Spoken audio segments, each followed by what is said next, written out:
Your gift will make room for you. Now, what is your gift? It's the thing that you do the absolute best with the least amount of effort. That's your gift. Quit running away from the gift. Your gift will make room for you. Stop trying to be something you ain't gifted at. Nobody asked you to go down here and study to be a dentist, and you ain't really good at that. Quit going down to the church trying to sing. You can't sing.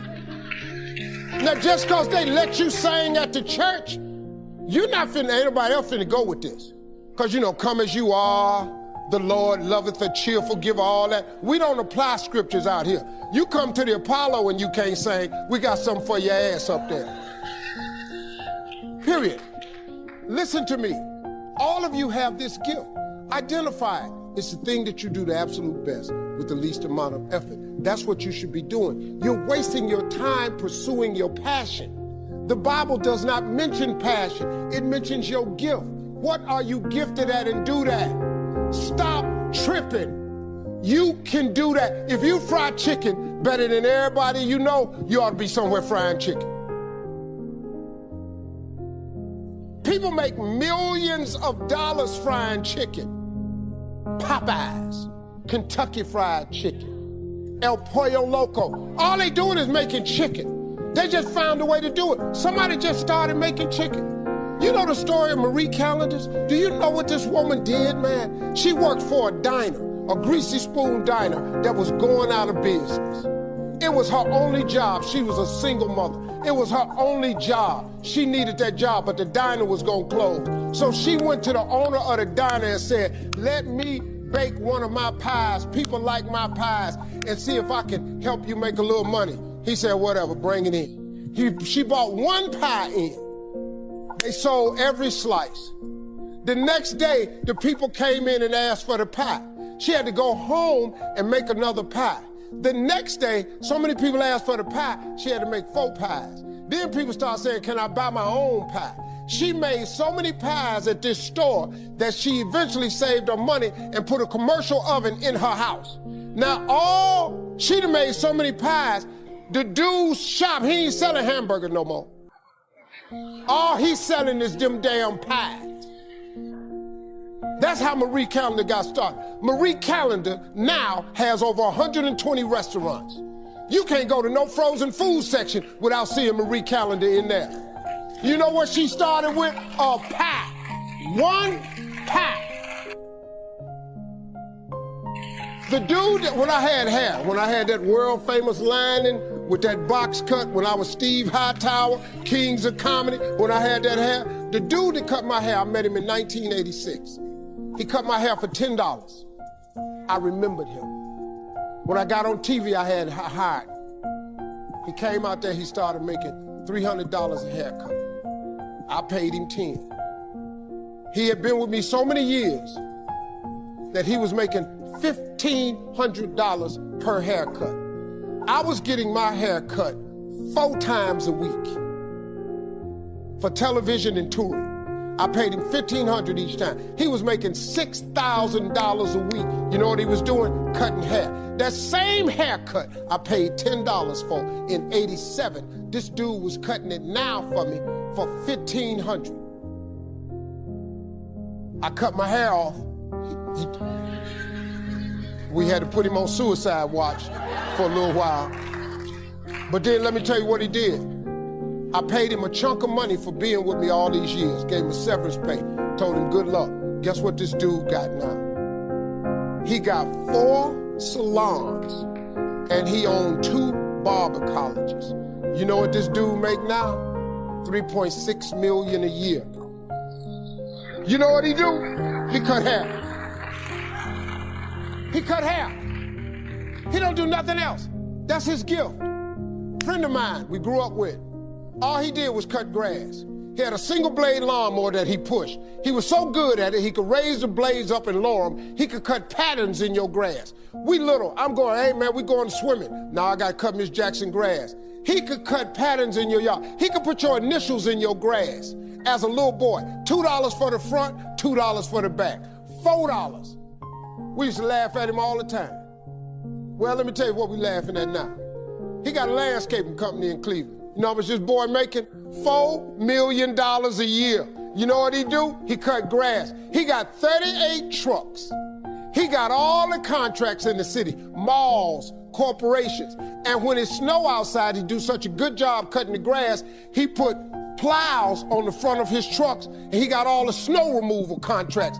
This boy making $4 million a year, and you know what he do? He cut grass. Nobody has to call you. If nobody has to prize you, if nobody has to reward you, if you are self-motivated and self-regulated, you can have it, you can be it, you can do it. It's necessary you take responsibility for it. That you make it happen, that you don't give up, that you don't take any objection or disappointment or defeats personally, that you keep on keeping on, that you don't decide that I can't make it because you can't see the light at the end of the tunnel. You cannot give up because it ain't what you see. You cannot give up.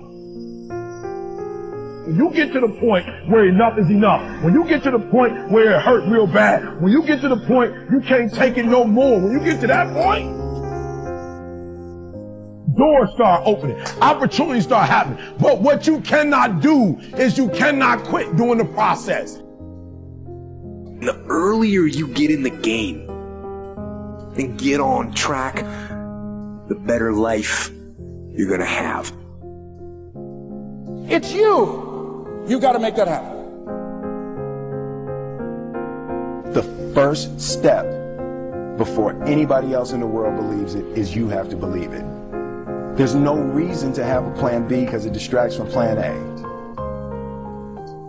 I want to represent an idea. I want to represent possibilities. I want to represent the idea that you really can make what you want. One of my favorite books is The Alchemist, Paulo Coelho, and I just believe that. I believe that I can create whatever I want to create. Pain is not your enemy, pain is your servant. And pain is telling you that there's a problem here and you need to get it fixed. You need to drag it out of the dark and you need to deal with this, and you have to decide enough is enough. It's time for a new direction. It's time to say that's it. Turn to somebody and say that's it. Passivity is a spirit and it'll kill you. It'll kill your relationships. It'll kill your home. It'll kill your marriage. If we just sit back and do nothing, it'll kill you. There's a redemptive power that making a choice has, rather than feeling like you're at effect to all the things that are happening. Make a choice. Like, you just decide what it's going to be, who you're going to be, how you're going to do it. Just decide. And then from that point, the universe is going to get out your way. Most people dabble in a million things, they master nothing, and they wonder why they're unfulfilled. In people's lives, there's only maybe half dozen, 7, 8 categories that really matter. Most people, they major in minor things. They focus on stuff that doesn't matter. They know more about this celebrity going in and out of rehab than they do about their own personal development. So if I had no other message to offer your viewers, and you let me give it to them right now, I'll tell you what I believe. I believe our lives are controlled by one force. Your brain is divided into 2 halves. Each half of your brain has millions of factory workers on each side. At the forefront of each one of those factories is a forming positive, and you got forming negative. You're the boss of the factory. You wake up in the morning and you say, man, I don't feel myself today. Forming negative hears that. He said, hey, the boss just woke up and said he's having a bad day today. Let's get to work. And your day starts tumbling into what you ordered. You could wake up in the morning and you say, you know what? Today is going to be a great day today. Man, thank you, Lord, for waking me up this morning. Forming positive turns around and goes, Steve's having a great day today. He's expecting some wonderful things to happen. And man, let's get it going. And they start manufacturing thoughts. You have got to change the way you think. It is the whole determining factor of where you go in life. This is the truth, is that so many of us say that we want to change, but many of us are unwilling to pay the price to change. And really, all of change comes from not focusing on what you can't control. It comes from focusing on what you can control. All of change has a price tag attached to it. That today, each and every one of us, we have to count the cost. Do we actually want to change? Are we willing to pay the price for change? Winter comes after fall. Night comes after day. Difficulty follows opportunity. Recession always comes after expansion. It's been the rhythm of life for the last 6,000 years of recorded history. So the winters are going to come. The winter of sickness, the winter of disappointment, the winter of devastation, social winters, economic winters, personal winters when your heart is smashed in 1,000 pieces and the nights are unusually long. It's simply called wintertime. But the winters are inevitable. So it has been for the last 6,500 years recorded history. You say, well, Mr. Rohn, what can I do about the winters of life? The most important decision you can make above any on the face of the earth is deciding that no matter what happens in your life, no matter what happens, you're going to live in a beautiful state. Life is short. We don't know how short it's going to be.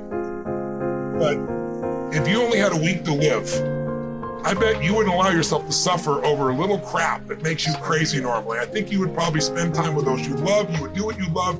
You'd take awe in a sunset. You'd smell the air. You would take in everything in those final moments that you possibly do. So my thing is, why wait? Right?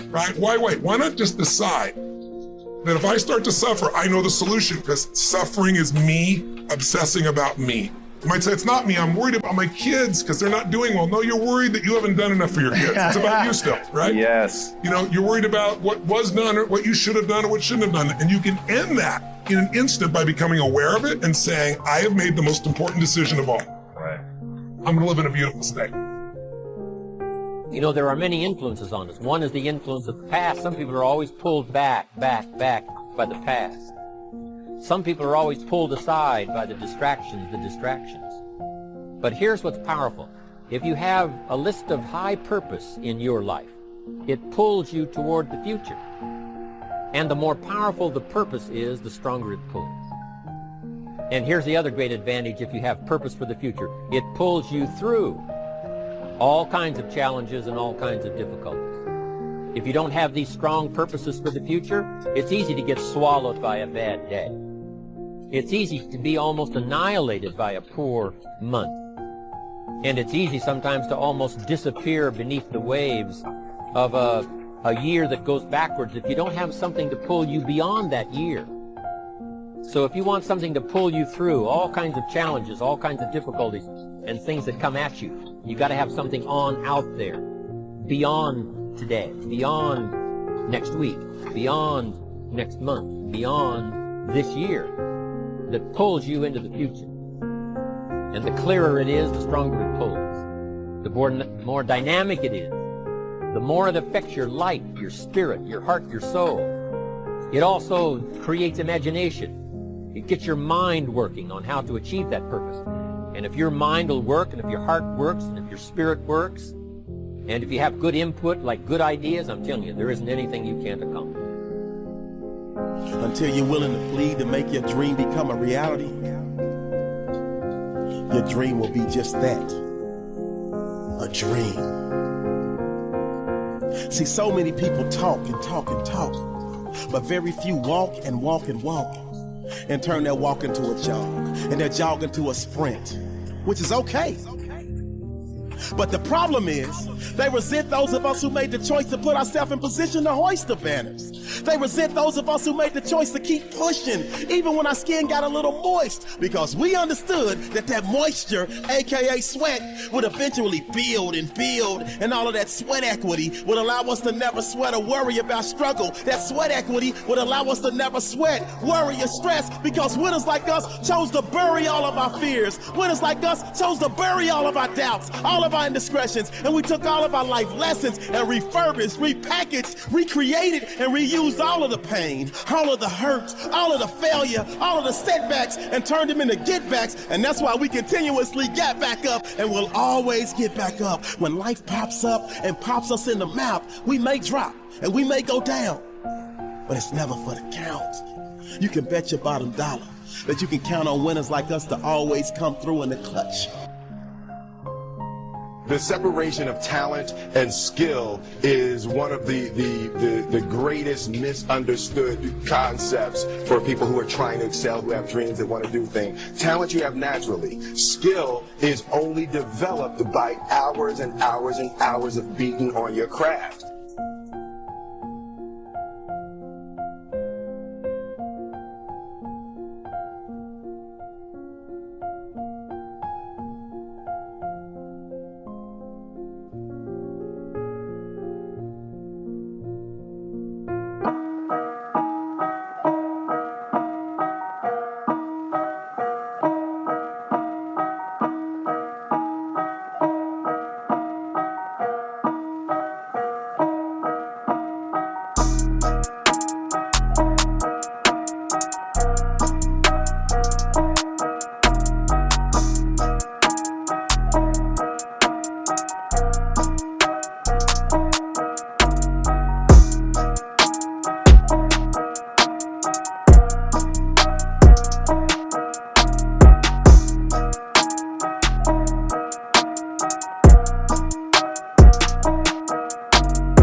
you.